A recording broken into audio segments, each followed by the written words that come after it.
Buona serata.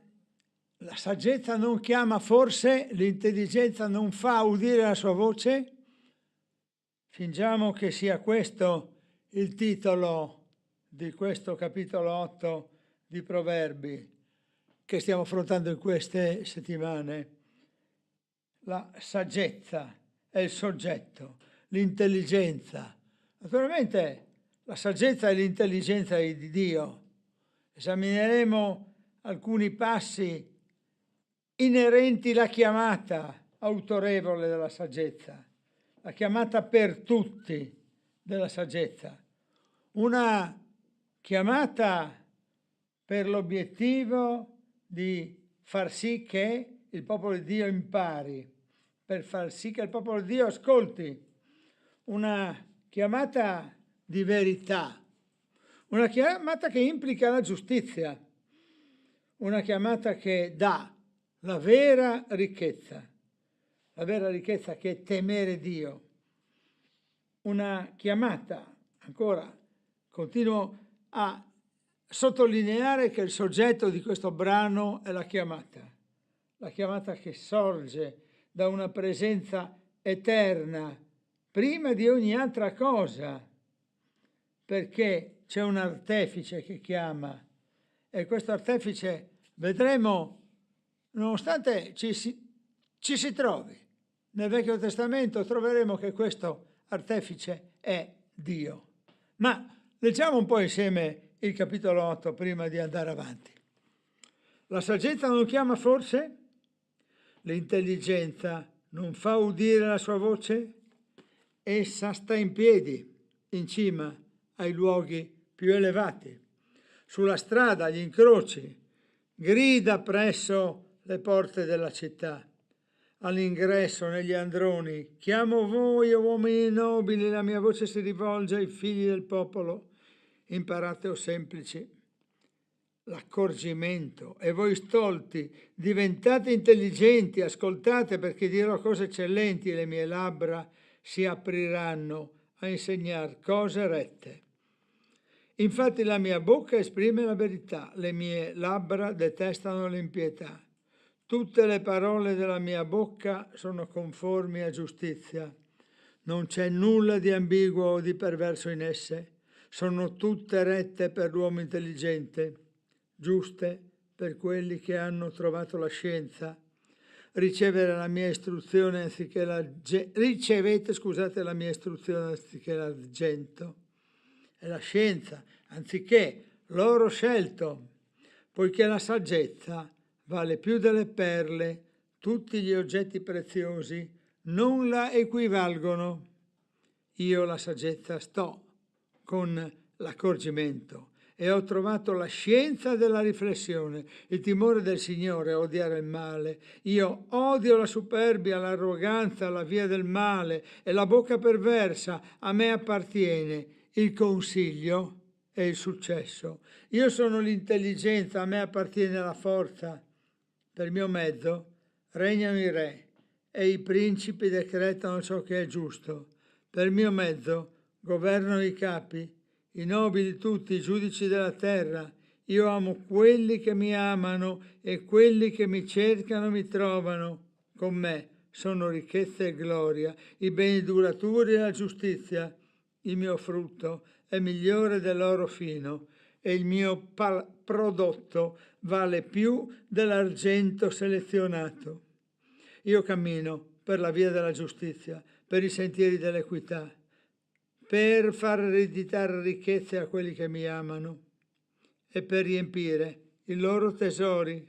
Il Signore mi abbia con sé il principio dei suoi atti, prima di fare alcuna delle sue opere più antiche, fui stabilita fin dall'eternità, dal principio, prima che la terra fosse, fui generata, quando non c'erano ancora abissi, quando ancora non c'erano sorgenti rigurgitanti d'acqua, fui generata, prima che i monti fossero fondati, prima che esistessero le colline, quando egli ancora non aveva fatto né la terra né i campi, né le prime zolle della terra coltivabile. Quando egli disponeva i cieli, io ero là. Quando tracciava un circolo sulla superficie dell'abisso, quando condensava le nuvole in alto, quando rafforzava le fonti dell'abisso, quando assegnava al mare il suo limite, perché le acque non oltrepassassero il loro confine, quando poneva le fondamenta della terra. Io ero presso di lui come un artefice, ero sempre esuberante di gioia, giorno dopo giorno mi rallegravo in ogni tempo in sua presenza, mi rallegravo nella parte abitabile della sua terra, trovavo la mia gioia tra i figli degli uomini. Ora figlioli, ascoltatemi, beati quelli che osservano le mie vie, ascoltate l'istruzione, siate saggi e non la rifiutate, beato l'uomo che mi ascolta, che veglia ogni giorno alle mie porte, che vigila alla soglia della mia casa. Chi mi trova, infatti, trova la vita e ottiene il favore del Signore, ma chi pecca contro di me fa torto a se stesso. Tutti quelli che mi odiano amano la morte. Dunque abbiamo visto alcuni passaggi di questo libro dei Proverbi e questo capitolo 8 che stiamo esaminando oggi. Lo ripeto, con questo richiamo alla chiamata, scusate il bisticcio di parole, no? Un'attenzione posta alla chiamata, una chiamata autorevole, una chiamata che si svolge, come si dice, proprio con voce stentorea, no? Con una voce potente. Chiamata per tutti, non è una chiamata che seleziona, è una chiamata per il popolo di Israele, è una chiamata per il popolo non di Israele, è una chiamata per tutti, è una chiamata per noi. Una chiamata che ha un obiettivo, è portare le persone alla conoscenza, quindi ad imparare. E per imparare il presupposto è quello dell'ascolto. Quindi dopo aver imparato puoi ascoltare e imparare ancora, ma soprattutto prima devi ascoltare e poi puoi imparare. Una chiamata che implica l'assoluta verità del narrato, dell'espresso in questo linguaggio, in questo messaggio. Questo è un messaggio di verità, è un messaggio di giustizia perché giustifica, Dio giustifica i peccatori se i peccatori si pentono dei loro peccati. Il presupposto del peccatore che vuole essere perdonato è che si riconosca tale di fronte a Dio. Quindi è una chiamata di giustizia.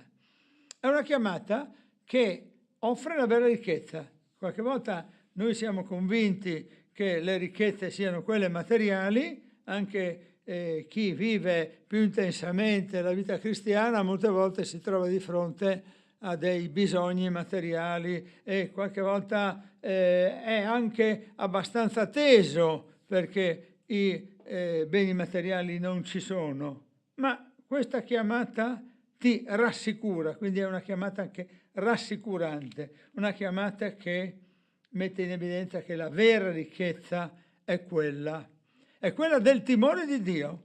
Il timore di Dio che non vuol dire paura di Dio, ma che vuol dire rispetto, riverenza e certezza che la sua legge va affrontata, conosciuta, rispettata fino in fondo. Bisogna metterla anche in pratica. Questa chiamata sorge per una presenza eterna, non è una chiamata che ha un limite spazio-temporale, ma è una chiamata che esiste da sempre, perché la sapienza esiste da sempre. E la sapienza è la realtà che ha costruito il mondo e ha avuto un grande artefice. Osserviamo il versetto 30, per esempio, e ci accorgiamo che il richiamo è indiscutibilmente a Gesù Cristo. Io ero presso di lui come un artefice che sempre esuberante di gioia, giorno dopo giorno mi rallegravo in ogni tempo in sua presenza. Un richiamo che a me sembra evidente a Gesù Cristo. Quando pensiamo a questo brano, pensiamo a questi posti elevati. Proviamo a immaginare quale potrebbe essere un luogo che noi conosciamo e questo è un luogo elevato. Possiamo pensare a un altro luogo che noi conosciamo e immaginare una grande strada. Ci sono nelle nostre città delle porte. Il versetto 3 ci richiama alla porta, il versetto 2 appunto ai luoghi elevati, alla strada. Le parole sono quelle che vengono pronunciate dalle labbra, ma le labbra di Dio sono delle labbra eterne, non sono le nostre labbra fisiche. Il capitolo ci fa vedere appunto quanto una collana d'oro, quanto dei denari siano assolutamente secondari rispetto alla potenza della saggezza, di fronte all'offerta della saggezza. Io ho anche costruito dei rapporti tra questo capitolo 8 dei Proverbi e il Nuovo Testamento. Quindi ho cercato, adesso vi faccio vedere, di creare un incontro con Matteo, Marco, Luca e Giovanni. Andremo a leggere alcuni versi del Nuovo Testamento e scopriremo come questi versetti del Nuovo Testamento poi possono essere anche applicati, proprio incollati, vorrei dire, accanto a questo testo che abbiamo letto. Per esempio Matteo 22 al versetto 9, io voglio proporvi questa lettura. Ecco qua: andate dunque ai crocicchi delle strade, chiamate alle nozze quanti troverete. Andate ai crocicchi delle strade e chiamate alle nozze quanti troverete. Che fa il paio proprio con essa, la saggezza soggetto, sta in piedi in cima ai luoghi più alti, sulla strada, agli incroci, ai crocicchi delle strade, agli incroci. Andiamo a cercare un altro passaggio prezioso, questa volta lo troviamo in Marco, al capitolo 16, al versetto numero 15, e disse loro, Gesù è il soggetto in questo caso, andate in tutto il mondo, predicate il Vangelo a ogni creatura. Ancora una volta il numero 4 di Proverbi 8. Chiamo voi uomini nobili, la mia voce si rivolge ai figli del popolo. I figli del popolo, gli uomini nobili. Quindi io vedo questa congiunzione degli uomini nobili, ma anche dei figli del popolo. I figli del popolo che diventano nobili in un altro senso, nel senso che appunto hanno assaggiato la potenza della salvezza. Se la regia mi manda in onda Giovanni 7,46, eccolo qui, troviamo che Gesù è stato irretito dal scribi e farisei, vorrebbero arrestarlo e insomma tornano le guardie a mani vuote, come si suol dire. Ma perché non l'avete arrestato questo Gesù? Chiedono gli scribi e i farisei. Le guardie risposero: nessuno parlò mai come quest'uomo.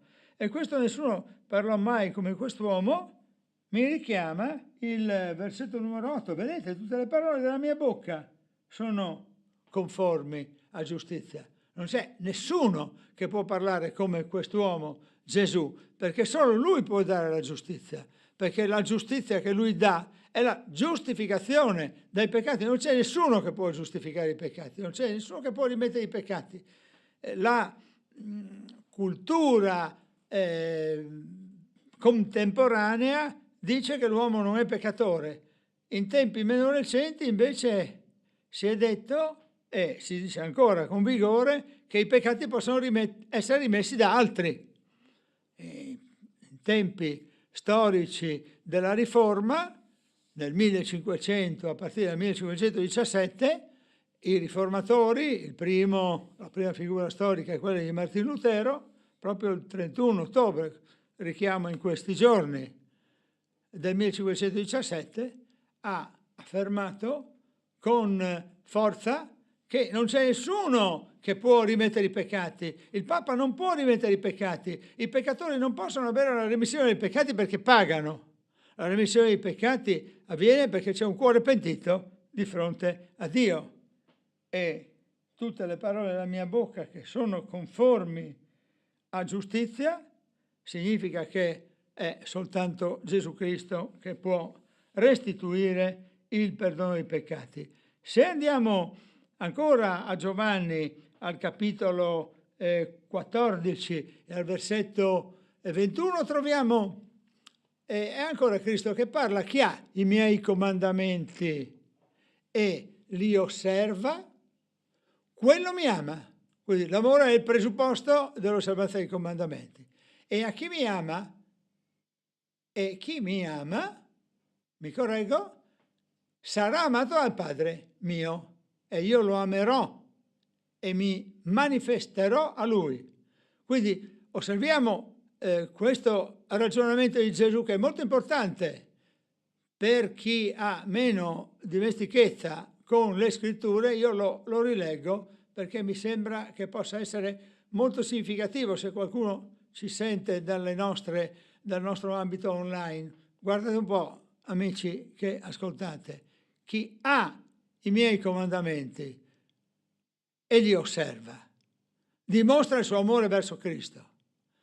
E chi dimostra il suo amore verso Cristo è amato dal Padre ed è amato anche da Cristo, e l'amore di Cristo porta alla manifestazione di Cristo stesso a lui, a colui che ama e che osserva i comandamenti. Insomma, se tu vuoi osservare il comandamento, tu ami Cristo, e il comandamento che tu devi osservare prima di ogni altro è quello di riconoscerti peccatore e di chiedere il perdono dei peccati a Dio nel nome di Gesù Cristo. Questo versetto fa il paio con il versetto 17 del nostro capitolo numero 8. Io amo quelli che mi amano e quelli che mi cercano mi trovano.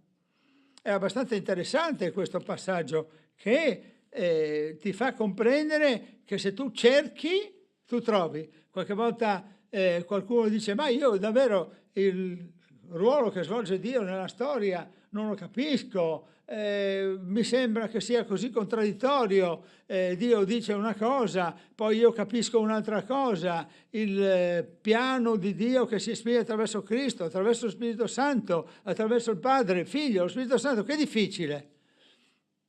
Se tu vuoi capire veramente, tu capirai. Se tu non vuoi capire, non capirai, e c'è il rischio che tu non sia amato e che tu rimanga fuori dal piano di comprensione, come dice questo versetto 17, che è abbastanza illuminante in questo senso. Io amo quelli che mi amano, dice la saggezza. È la stessa cosa che dice Gesù Cristo: e quelli che mi cercano mi trovano. Non puoi trovare quello che non cerchi. Se tu cerchi Dio e lo cerchi attraverso Gesù Cristo, tu lo troverai. Se credi di cercarlo attraverso altre strade, attraverso le opere buone, per esempio, tu non lo troverai. I riformatori, ancora una volta faccio questo richiamo storico, nel 1517 è cominciato tutto, ma anche negli anni successivi hanno messo in evidenza appunto che non vi è nessuna possibilità di avere il perdono dei peccati se non tramite Gesù Cristo, che non vi è nessuna possibilità di trovare se non si cerca nella direzione giusta. Andiamo anche a vedere Luca, abbiamo detto che esaminiamo tutti i brani del Nuovo Testamento e andiamo a Luca, è il capitolo 11, il versetto 13. Se voi dunque che siete malvagi sapete dare buoni doni ai vostri figli, quanto più il Padre Celeste donerà lo Spirito Santo a coloro che glielo chiedono. E anche questo è uno dei tanti passaggi illuminanti. È chiaro che dire che è uno dei passaggi illuminanti, tutta la parola di Dio, tutto il consiglio di Dio è illuminante. Però soffermiamoci su questo passaggio perché mi sembra abbastanza incisivo. Noi siamo malvagi, basta. Cristo dice che noi siamo malvagi, ma se possiamo rivederlo ancora un momento il versetto, ma se noi che siamo malvagi diamo buoni doni ai nostri figli, ed è vero che noi diamo buoni doni ai nostri figli, qual è quel padre che non fa di tutto per il suo figlio, per la figlia? Qual è quella madre che non fa di tutto? Eppure siamo malvagi. Perché siamo malvagi? Perché siamo peccatori e la nostra malvagità viene superata solo nel momento in cui accettiamo Gesù Cristo. Eppure, nonostante la nostra malvagità, anche coloro che non sono perdonati dei loro peccati da Dio danno ai figli dei doni. E se queste persone danno ai figli dei doni, quanto più il Padre Celeste farà dei doni importanti. E il dono più importante che fa il Padre Celeste è appunto lo Spirito Santo. Ma a chi lo fa? A coloro che pagano, che fanno dire le messe, come si diceva ai tempi di Martin Lutero, coloro che sono particolarmente generosi nei confronti dei poveri, e ci sono molte persone che sono solidali, che sono capaci di offrire molto ai poveri, di offrire molto del loro lavoro e dei loro denari ai poveri. No, lo Spirito Santo solo a coloro che lo chiedono, che glielo chiedono, che lo chiedono a Lui, cioè al Padre. È il Padre che dona lo Spirito Santo. E il Figlio stesso, Cristo dice: io sarò con voi fino agli ultimi giorni, intendendo che appunto il dono dello Spirito Santo viene anche dal Figlio. In questo contesto e in questo versetto 13 il riferimento al Padre. Ancora una volta andiamo a fare il paio con Proverbi numero 8 e andiamo al versetto numero 18 e troviamo: con me sono ricchezza e gloria, i beni duraturi e la giustizia. Ecco, la prova che i beni duraturi e la giustizia non sono quelli che ci dà il mondo, non sono quelli che ci dà l'istituto di credito, non sono quelli che ci dà l'investimento borsistico. I beni duraturi sono quelli che ci dà il Padre, che ci dà le vere ricchezze. E un dono più ricco dello Spirito Santo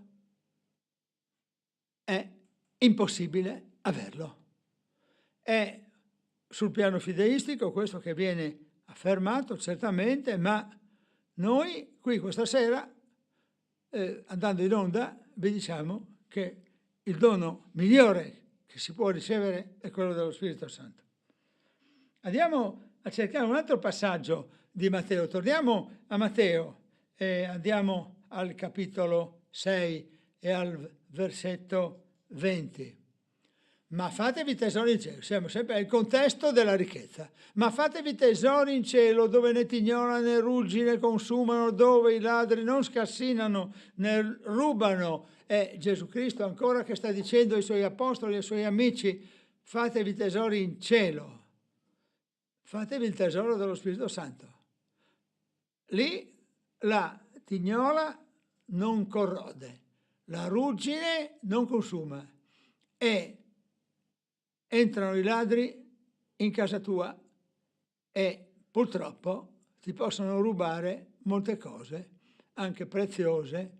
È un disturbo, è veramente una cosa molto dolorosa quando ti entrano i ladri in casa e ti scassinano, ma lo Spirito Santo non te lo possono portare via. E questo passaggio abbiamo letto questo passaggio che fa il paio con un altro che appunto richiama quello che abbiamo letto: il mio frutto è migliore dell'oro fino, è il capitolo 8, sempre il versetto 19. Il mio prodotto vale più dell'argento selezionato, più dell'oro, più dell'argento. Andiamo a Giovanni e leggiamo, ecco, abbiamo visto questo. Andiamo a Giovanni, dicevo, e leggiamo qual è il principio della sapienza. Nel principio era la parola era con Dio e la parola era Dio. Se andiamo a vedere anche il versetto numero 2, troviamo essa era nel principio con Dio, viene ribadito il senso del principio, il senso dell'origine. Il versetto numero 22 di Proverbi 8 invece ci dice, cioè invece di conseguenza a quello che abbiamo letto, possiamo leggere anche questo: il Signore mi ebbe con sé al principio dei suoi atti, prima di fare alcuna delle sue opere più antiche. Il Signore mi ebbe con sé, è ancora la sapienza che parla, è ancora una visione cristologica questa che noi proponiamo, Cristo che parla, che dice il Signore mi ebbe con sé. Dio Padre e Dio Figlio insieme cooperano per la creazione del mondo, come Giovanni 1 ai versetti 1 e 2 ha proclamato. Andiamo adesso a vedere invece Giovanni 17 al capitolo 24.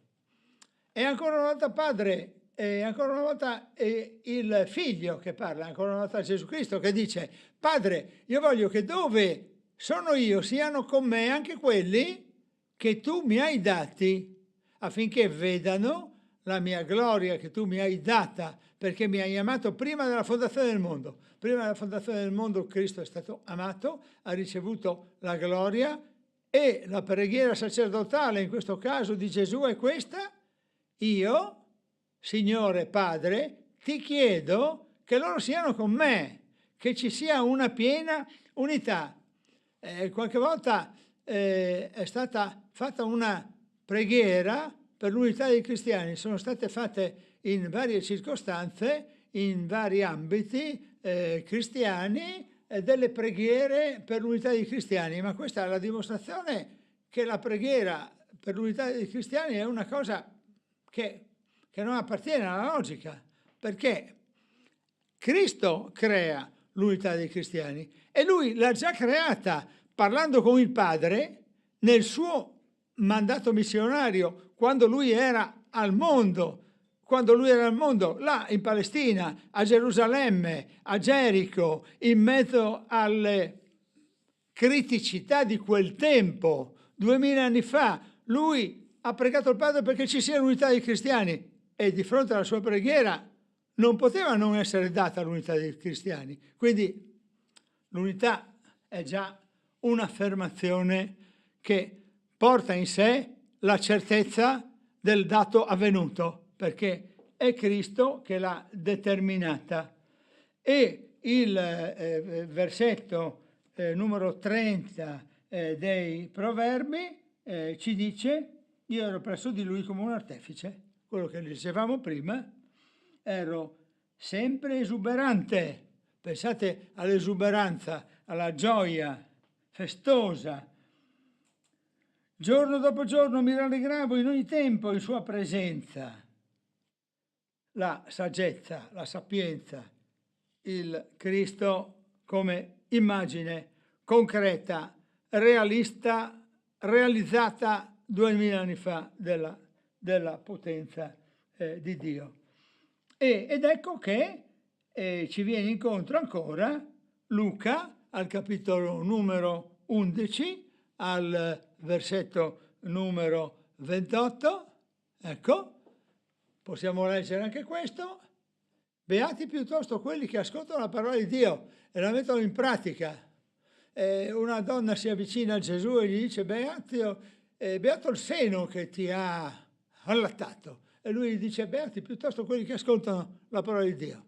Beati quelli che la mettono in pratica. Non sono beati quelli che hanno delle ricchezze, non sono beati quelli che hanno delle occasioni favorevoli, ma quelli che ascoltano la parola di Dio e dopo averla ascoltata la mettono in pratica. Ascoltare la parola di Dio vuol dire metterla in pratica, perché noi tutti non facciamo fatica ad ascoltare delle cose. Che Gesù Cristo è venuto al mondo, l'hanno ascoltato tutti nel mondo, in Europa soprattutto, ma anche nei paesi extraeuropei, in Asia, in Africa, hanno tutti sentito che la parola di Dio esiste, ma qualcuno non ci crede, quindi non la mette in pratica e quindi non è beato. Beato è soltanto chi la mette in pratica. E i beati non sono quelli che vengono considerati tali. Tra alcuni giorni ci sarà in molte zone dell'Europa la festa dei cosiddetti ognisanti, no? Dei tutti santi. Non sono questi i beati. I beati sono soltanto quelli che ascoltano la parola di Dio e la mettono in pratica. Ed è possibile che tra coloro che sono raccontati nella storia ci siano alcuni che hanno ascoltato la parola di Dio e l'hanno messa in pratica. Non è escludibile, però certamente anche coloro che sono viventi possono essere beati, non devono aspettare un processo di beatificazione, ma devono essere soltanto dichiarati tali da Dio che perdona i peccati, perché loro hanno messo in pratica la parola di Dio, hanno chiesto perdono dei peccati ed è così facile chiedere il perdono dei peccati che è persino difficile. Concedetemi questa contraddizione in termini. Ci troviamo di fronte a un atto che è così semplice, ascoltare la parola di Dio, metterla in pratica, che può sembrare addirittura difficile. Luca 11, 28, dunque, beati quelli che ascoltano la parola di Dio e la mettono in pratica, che si accompagna con il versetto numero 33. Ascoltate l'istruzione, siate saggi e non la rifiutate. Ascolta, non rifiutare, e questo vuol dire mettere in pratica, non rifiutare, non dire sono parole che possono andare bene per il mondo medievale, per l'antichità. No, sono parole che possono andare bene per tutti noi. Anche il capitolo 14, e abbiamo quasi concluso, di Giovanni ci richiama in quella stessa direzione. Il capitolo numero 14, ecco qui, il versetto numero 6. Gesù parla e con grande autorevolezza, con quell'autorevolezza abbiamo iniziato la lettura di questo capitolo dicendoci: la saggezza non chiama forse, l'intelligenza non fa udire la sua voce, il grande intelligente Gesù Cristo non ha forse detto? Lo ha detto? Lo ha detto. Io sono la via, la verità e la vita. Nessuno viene al Padre se non per mezzo di me. Io sono la via, io sono la verità, io sono la vita. Non c'è nessuno che viene al Padre se non per mezzo di me. Chi afferma una cosa del genere non può che essere la via, la verità e la vita. Oppure bisogna avere il coraggio di dire che Gesù Cristo è un grande mentitore, è un grande imbroglione. Ha detto io sono la via, la verità e la vita, e invece non lo è. O Cristo ha mentito o è veramente la via, la verità, la vita, con questo articolo determinativo, la, non una via, non una verità. Ci sono tante verità, ci sono tante vie, ci sono tante vite e si può dire che magari ci sono tante vie interessanti, ci sono tante verità interessanti, ma Gesù Cristo è proprio la verità, non è una verità, è per eccellenza la verità, è per definizione, è l'unica verità fondante, fondamentale. È impossibile che si possa andare al di là della verità senza di lui. E questo versetto di Giovanni al capitolo 14, il numero 6, ci mette ancora una volta in guardia su come non possiamo permetterci il lusso di rinunciare a Gesù Cristo. Vi voglio allora leggere il versetto numero 35 di Proverbi 8 che fa il paio con questo testo. Chi mi trova infatti trova la vita e ottiene il favore del Signore. Chi mi trova trova la vita, chi mi trova ottiene il favore del Signore. Sostanzialmente, riassumendo ulteriormente quello che abbiamo visto, la chiamata autorevole, stentorea, è una chiamata per tutti, non è una chiamata selettiva, tutti possono accedere a questa chiamata, tutti possono imparare, ascoltare e dopo aver imparato mettere in pratica. Tutti sanno e possono sapere che questa è una chiamata di verità, è una chiamata di giustizia, di giustificazione, è una chiamata che concede la vera ricchezza, il timore di Dio è la vera ricchezza e è una chiamata che ha una valenza eterna. Prima di ogni altra cosa c'era questa chiamata e questa chiamata può corrispondere alla chiamata di Gesù Cristo. Se avremo un momento di tempo, lo chiedo alla regia, eventualmente potremmo vedere alcune immagini, forse, ecco, le possiamo vedere, dato che siete stati bravi tutti e avete seguito con attenzione, vi premiamo con il contributo della regia con queste bellissime immagini. Castel Sant'Elmo, Napoli, vista dall'alto, e io, mentre guardate questa immagine, vi rileggo. Essa, la saggezza, sta in piedi, in cima ai luoghi più elevati. Questa è la seconda città più bella del mondo, perché, come vi ho sempre detto, la città più bella del mondo è Trieste, e qui siamo al secondo posto. Napoli, naturalmente perdonate lo scherzo, perché ci sta, ecco qua, una veduta di Napoli.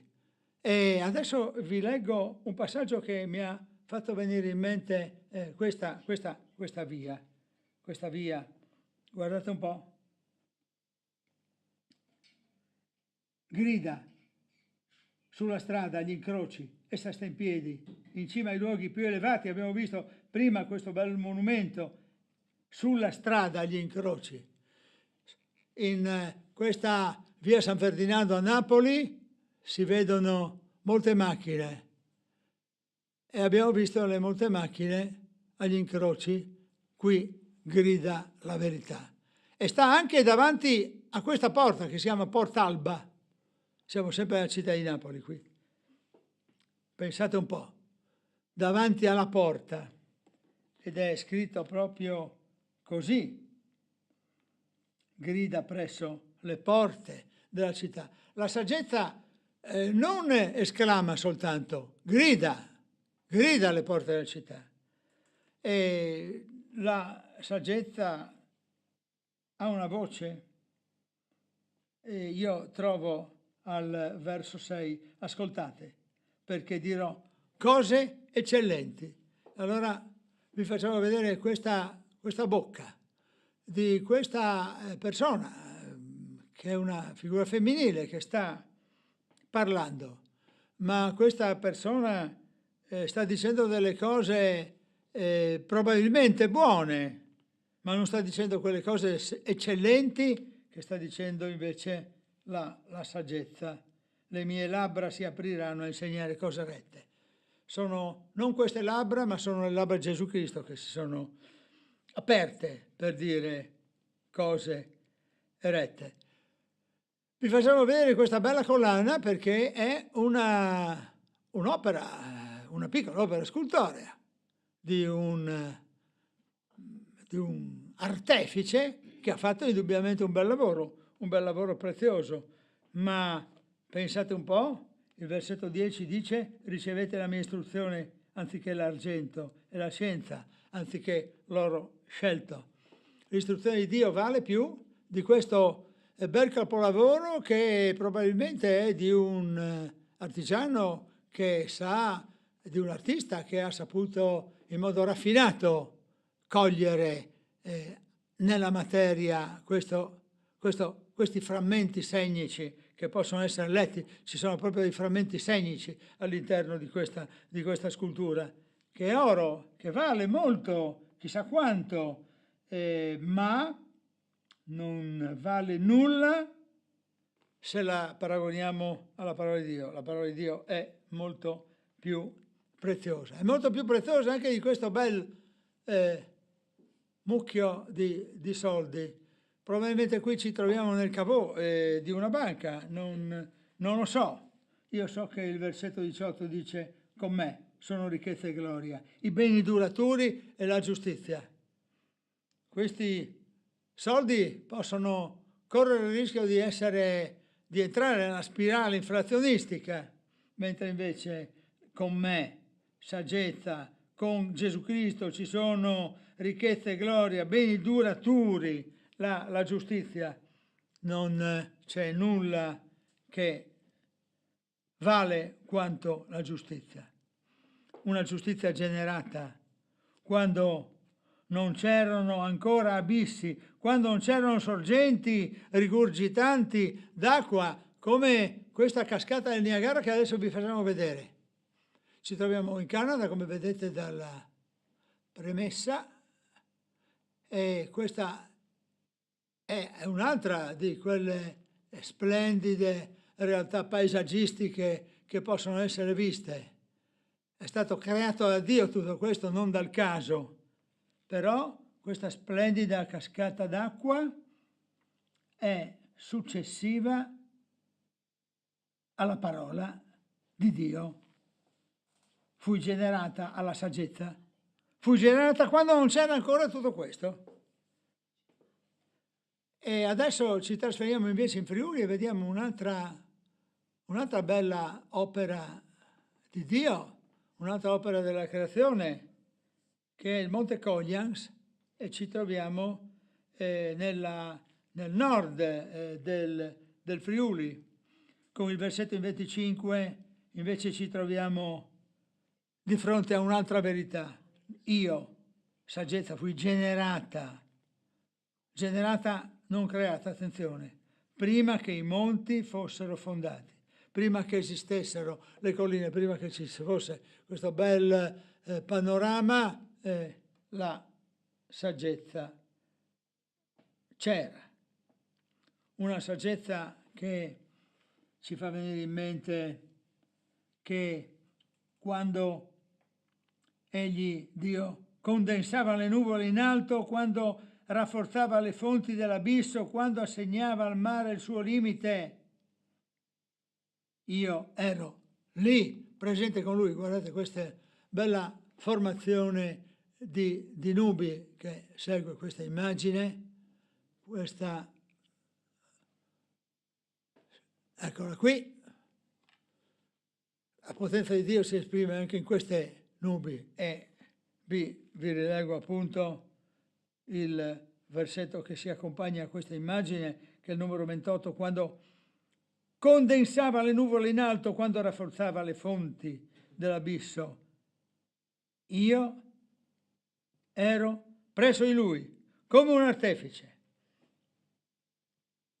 E vi facciamo vedere come ultima immagine quest'altra casa di montagna che può essere collocata ovunque ci sia la montagna, nella montagna friulana, la montagna trentina, forse anche piemontese, non importa.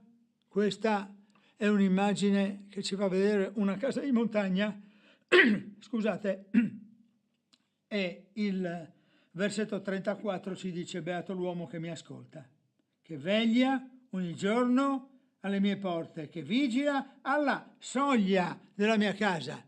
C'è qualcuno che può vigilare sulla porta di quella casa, ma c'è una casa eterna di fronte alla quale la vigilanza è ancora più indispensabile. Ecco, vi lasciamo questa sera con queste immagini bellissime, anche Castel Sant'Elmo ancora una volta dall'alto, anche questa è espressione di quello che abbiamo trovato.